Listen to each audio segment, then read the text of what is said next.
you considered the messages your outfits send? What do you think your clothes say about you? See, style is about the clothes, but it's not really about the clothes. Every day you make choices about what you're going to wear, but what are you communicating? Welcome to Above and Beyond Style. I'm your host, Maria DiLorenzo, and in 2019, I founded MFD Style, where I provide a unique, intuitive approach to personal styling for those ready to embrace a more meaningful look. With this podcast, I'll uncover key elements of where spirituality, psychology, and style intersect, revealing how you can make intentional wardrobe choices that reflect who you really are. So let me ask you, are you ready to transform into your authentic self? Then it's time. Come with me on this journey, and together we'll take your style above and beyond style.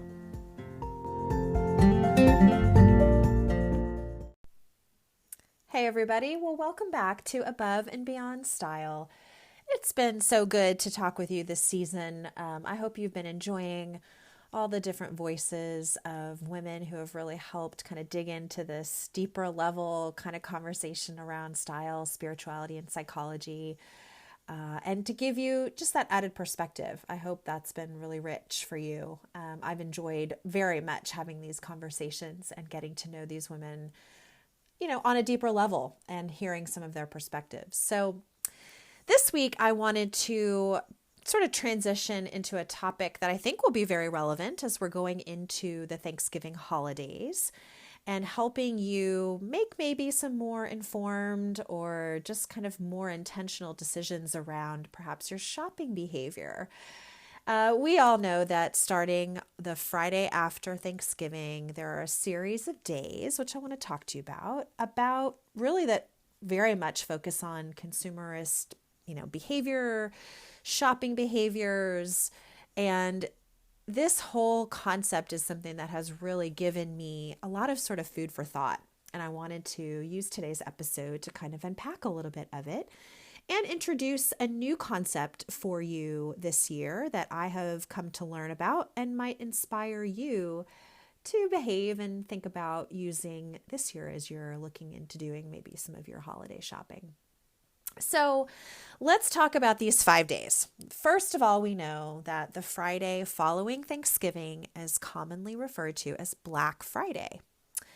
And, it's interesting because, Black Friday has become one of the busiest shopping days of the year in the United States. But if you're opening your email or noticing ads on television or the radio, those Black Friday sales started really early this year. I found more and more merchants that really were releasing their various deals and, promo codes and everything that goes along with Black Friday, like as early as like the second week of November. So it sort of keeps creeping up each year to give us as consumers more access to these deals. And perhaps this is not surprising because we are, we're currently in a year where inflation has been a really important part of our unfortunately, our consumer circumstances, and thinking a lot about how things have really gone up in price.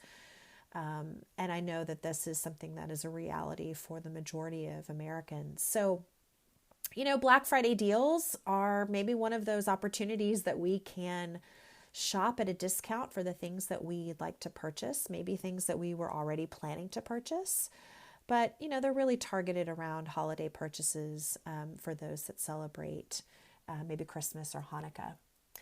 So the national chain stores traditionally have offered all these various limited money-saving specials on, a wide variety of goods in an effort to really lure shoppers into stores or obviously online, while offering similar deals online as well. And it's interesting because I think a lot of people maybe believe that the term Black Friday was derived from the concept that businesses operate at a financial loss or are in the red until the day after Thanksgiving, when massive sales finally allow them to sort of turn the profit or put them in the black. But it's interesting because when I did a little bit more research, that really wasn't sort of the genesis of the term Black Friday. So I thought I would just share with you as a little history lesson that I came to learn about where Black Friday came from. So, a more accurate explanation really dates back to the early 1960s when police officers in Philadelphia, Pennsylvania began using that phrase Black Friday to describe what was unfortunately chaos that had resulted when a large number of suburban tourists came into the city to begin their holiday shopping, and in some years attend Saturday's annual Army Navy football game.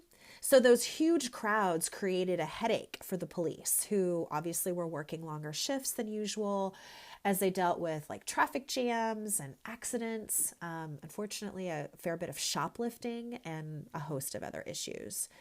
So it's interesting because within a few years, then that term had really taken root, and merchants were trying to kind of pivot that term Black Friday by calling it Big Friday instead. But for whatever reason, Big Friday didn't hold, and Black Friday really took shape here in the United States. And so oftentimes we hear that Black Friday really signifies that positive boost in retail sales that really didn't grow until that day. And really until like, I think about the 1980s was when we started to see that concept where merchants started to spread the sort of red to black profit narrative that I talked about from the beginning. So this was an opportunity where a lot of stores began to turn profit for the year and ultimately became the biggest shopping day in the United States. And it's wild to think about, even as far back just as about 10 or 12 years ago, stores would open early, like, the like 3 a.m. or 4 a.m. store opening where you would line up outside for the deals that were for Black Friday. There was a different type of hype even just 10 or 12 years ago around this. And I can remember, my mom and sister will sort of laugh at this, but there was a year, I think it was around 2009, where we got up at like 3:30 or whatever and stood in line at Kohl's and Target and got sort of their, doorbuster sale, whatever like the minute you walk in at that 4 a.m., whatever deal they were offering for the limited number of hours in the morning. So we got a few select things and we shopped, and, we're home probably by like 5:30 or 6 or something crazy. So it's just funny to see how Black Friday has really, sort of taken off in a really different way as all of these years have passed. And now, obviously, so many more shoppers are shopping online.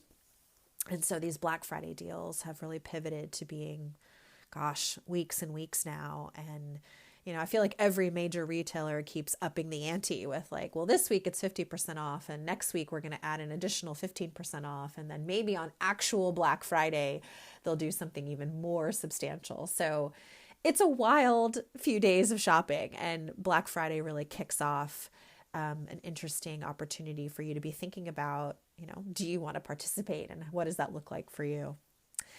The next day, which has been one that has been near and dear to my heart, is around Small Business Saturday. And, for many years, I worked for small businesses and now I own a small business. So this, of course, has a near and dear moment to my heart about what Small Business Saturday could be. And I think it's just a wonderful opportunity that if you have a small business, particularly locally or in your regional area, that you might consider shopping them this holiday and remembering that all those small business owners, the impact, I can't even begin to describe the level of impact that can do for some of these small businesses to have people show up, support, buy from them, even like local small business bookstores, really making sure that you're using your money in that powerful way to support some of these owners that obviously through the pandemic probably suffered quite a bit and really struggled to keep their doors open if they were a brick and mortar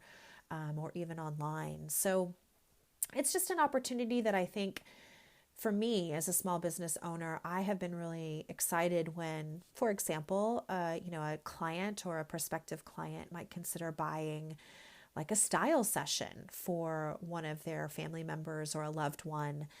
To me, that has been such a huge win when I've been able to, gift my services and be able to utilize my services in that way.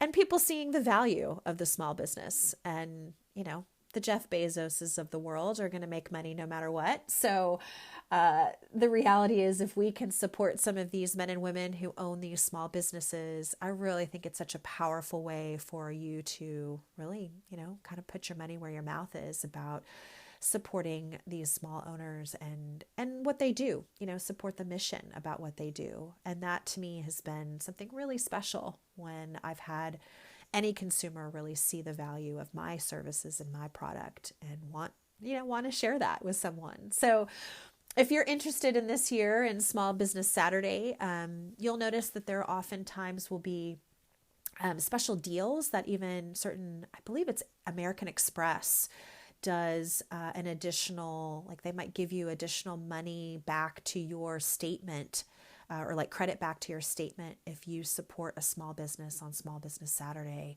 and use your American Express card. So, there's lots of different ways that I think the consumer culture has hoped to push us to really consider and think about utilizing, these different methods for supporting small businesses. So Small Business Saturday is one that obviously is near and dear to me, and I hope you will consider shopping and thinking about supporting me in that particular way. And if you are interested in, buying services or talking about gifting my services, you can always reach out to me at maria@mfdstyle.com.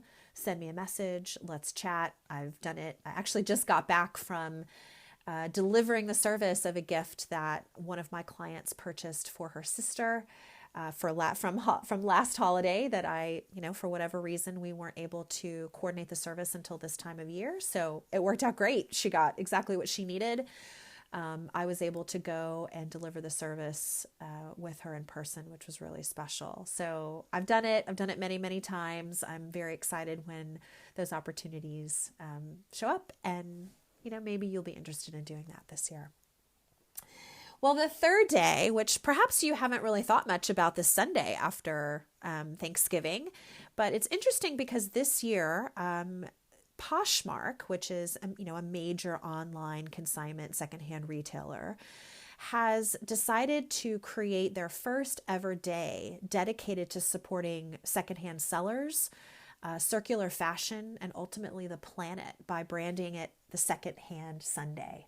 So I really loved this because I really wanted to reinforce with all of you as my listeners who, as you know, part of my core business strategy is really supporting this concept of secondhand shopping, because you guys, there is so much inventory out there in the secondhand market. I am astonished at the amount of inventory.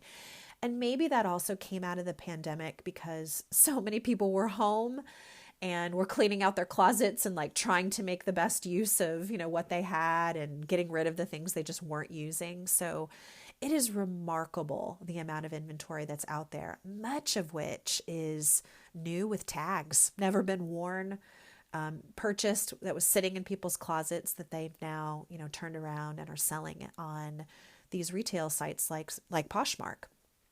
And I'll tell you that I have often tried to really encourage my clients when you are shopping, and this is something that I actually have done somewhat exclusively with certain clients where they only want to purchase secondhand. I've been able to help them find a new item, like an item from the current season already on a secondhand site where they can purchase.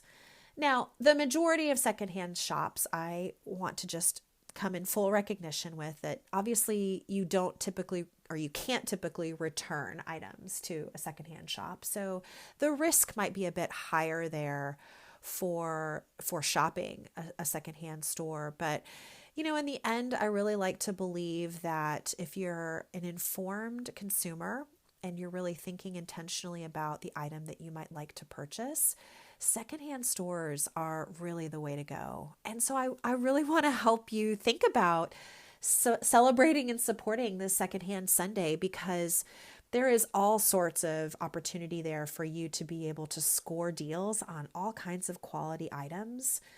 It's also a way to really support some of these individual sellers like me. I actually have a very active Poshmark closet that actually sells some items for my clients on that closet, as well as some of my own.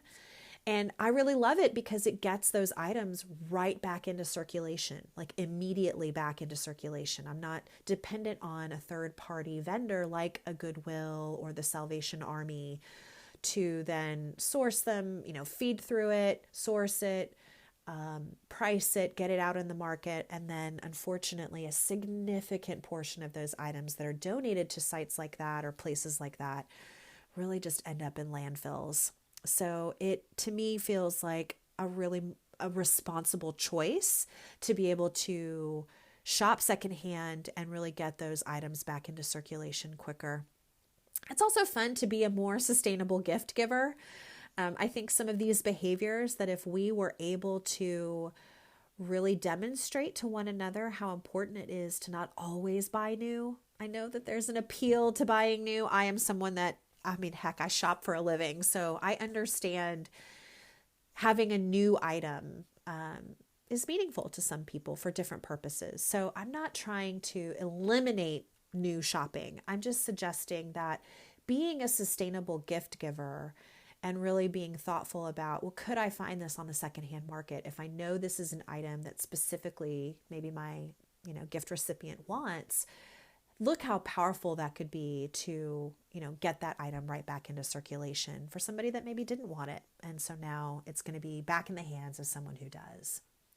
And I also think what's really cool about shopping secondhand is like finding unique or maybe vintage gifts that are no longer in circulation. So in particular, I love to be thinking about like, gosh, there was an item maybe even 3 or 4 years ago or decades ago that you were like, gosh, I wonder if that still exists somewhere out there. To be able to search for it on these secondhand sites can be really fun. It's almost like a little treasure hunt, being able to find the item and be like, oh my God, there it is. It's in my size. And being able then to get it right back into circulation again with you who will wear it or use it. So finding those kind of special or unique gifts in secondhand shops can be kind of fun, fun for somebody who may be looking to shop, but also think about that gift recipient that's like, oh my gosh, I have been wanting this for years and, couldn't find it. And here it was on Poshmark or on another secondhand site that you were able to give. So to me, that feels like such a really cool opportunity. And I really want to encourage you to think about shopping Poshmark sellers. And just maybe purchase at least one secondhand gift this holiday season. And if you do that, the larger, broader implications about the ways that we're supporting circular fashion, right? Getting things back into circulation and ultimately the planet, because we know that this fashion industry really is one of the greatest violators of those, what is occupying landfills. And we have an opportunity, I think, to change that behavior and to, within our own sphere of influence, really start to be making choices that are going to help reduce the number of things that end up in the landfills. So this is my plug, you guys, to shop secondhand, be open to receiving secondhand gifts this holiday season, because I think Poshmark did a really fun little statistic and found that 92% of people are open to receiving secondhand gifts. So if you feel like there's some sort of embarrassment or shame about giving, a secondhand gift, know that that is just not the truth.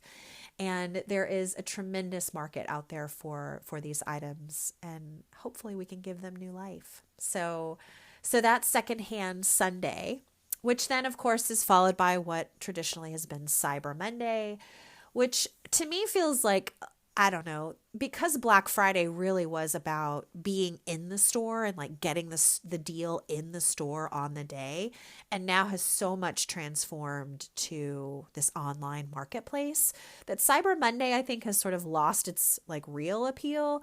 But I do think for anybody that is looking to invest in new technology like televisions or, various gear, or, if you're looking for a new iPhone or iPods or some of those technology updates, Cyber Monday traditionally has been the holiday where those deals are very active. So just know that if it's out there for you, typically on Cyber Monday, to be making those larger technological purchases. And then ironically, the week sort of just wraps up with what has traditionally been called Giving Tuesday. And, I worked in nonprofits for many years and, in fact, worked for a nonprofit consulting firm, fundraising consulting firm for a few years, where Giving Tuesday is a really, really important day for those nonprofit organizations. When you're thinking about all the ways that you are spending, particularly this holiday season, I think it is a powerful way to demonstrate where you can support some of your favorite nonprofits by donating directly to those organizations on Giving Tuesday. I have been, a part of that whole sort of process with nonprofit organizations and seen firsthand the incredible benefit that those dollars can, it directly impact their operating budgets and the ways that they're continuing to support and leverage their mission. So if there is any organization, nonprofit organization on your periphery, in your direct viewpoint that's maybe been on the periphery for the last, year or two because of all the various competing needs. Obviously, as I mentioned, inflation is real, so we recognize having additional monies may be tight this year, but I just want to reinforce and support, and I would be remiss if I didn't include Giving Tuesday as an important way to sort of bookend this like big shopping, mecca of 5 days as a way that you could also donate and really give and be thoughtful of those organizations. So this is an important opportunity, I think, for all of us to really think about the ways we can leverage our consumer behavior. We have responsibility and we have a lot of power in how we direct our spending and where we put our money. And I think in this interesting, sort of state and time where I know our economy is a bit fragile at this moment and there's talk of recession. Inflation is a real dynamic that we're working with every day. I mean, every person I know has been directly impacted in some way by inflation and the rising costs of just living. So I think as you're making these intentional choices, particularly around the holiday season and gift giving or however you choose to spend your money, know that there's some option here for you. And, I really want to reinforce that Small Business Saturday and this Secondhand Sunday as maybe some new ways that you will direct your money to support small business owners. You'll support that secondhand market and really being just a bit more intentional this year about how you use your money and how gift giving could look a little different and exciting, perhaps for you as the gift giver, but then also for your gift recipient. I have just been so touched by the people who have, as I mentioned, purchased my services for their gift recipient and just seen the way that an experience like working with a stylist has, given them new life and really given them some new opportunities that wasn't there before we worked together. So I don't mean to make this exclusively a pitch about me and my services, but I would just encourage you to be really aware of all those different small business owners that are out there, the way that we can support them, and then where this secondhand market, whether it's Poshmark, The Real, ThreadUp, local consignment stores. There's all sorts of, if you just do a Google search of the stores that are nearby you where secondhand items are available, you might be pleasantly surprised to find all sorts of fun treasures. In fact, I'll tell you one quick little story. I went into a thrift store nearby me here. I live in the Boston area, and I popped into this it's a global thrift store nearby town. And I just wanted to kind of check it out because I had never been before. And you never know kind of what, you might find. I think that's kind of the fun of thrifting too, is the discovery of a hidden treasure. And I often will go through sort of the like dinnerware, cups, plates, that, like serving pieces, that type of section. Because, there's always fun different things that you might discover. And in fact, I found, which was a total bonus for me, if anybody is familiar with Farmhouse Pottery out of Vermont, it's a really beautiful retailer that makes these hand-thrown, gorgeous pieces of pottery that's relatively expensive. In fact, this one cup that I found, it's like a coffee mug that I found. I went online and found it full price for $50. And here it was in perfect condition at this thrift store for $1.99. So there I was. I was like, oh my gosh, this is like adorable. It goes with my style aesthetic at my house. And not that anybody really needs one more coffee mug in their home, but it brings me such joy to have it because I have loved this particular retailer, and I love what they do and create. But I also love that like I got this incredible deal and this item is back into circulation. So, that was just one small example of a little item that I found, but you just kind of never know what might be out there. And we're talking about great quality brand names, beautiful, exquisite things that you might discover and be able to either maybe keep for yourself or, in fact, then gift to your loved one this holiday season. So that's my little spiel this week, you guys, about this big shopping week ahead. I hope you will have such a wonderful Thanksgiving holiday, and really so grateful to each one of you for listening to Above and Beyond Style and keeping me in your rotation of podcasts. It's just such a pleasure and a joy to know that my listeners are out there and that you're enjoying my content. And again, I always love to hear from you. So if there's ideas or comments you want to offer, I'm always so grateful if you want to leave a review on the podcasting platform you're using.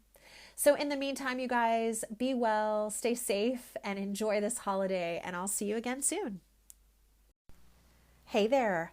I wanted to take this opportunity to tell you more about MFD Style, my wardrobe consulting business. I've been styling professionally for nearly 15 years, and it truly is my life's passion and purpose.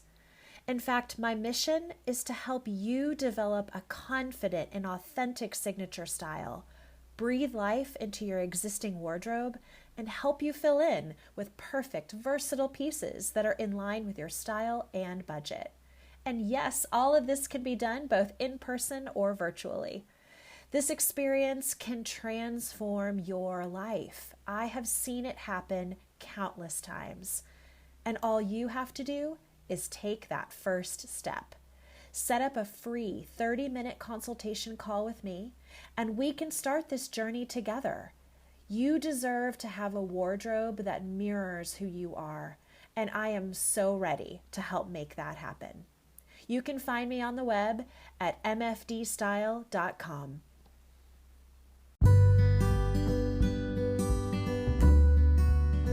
Thanks so much for listening today. If you enjoyed what you've heard, I would appreciate you taking the time to leave a review on the podcasting platform you're using, and share this episode with others who you think might really enjoy these conversations about personal style.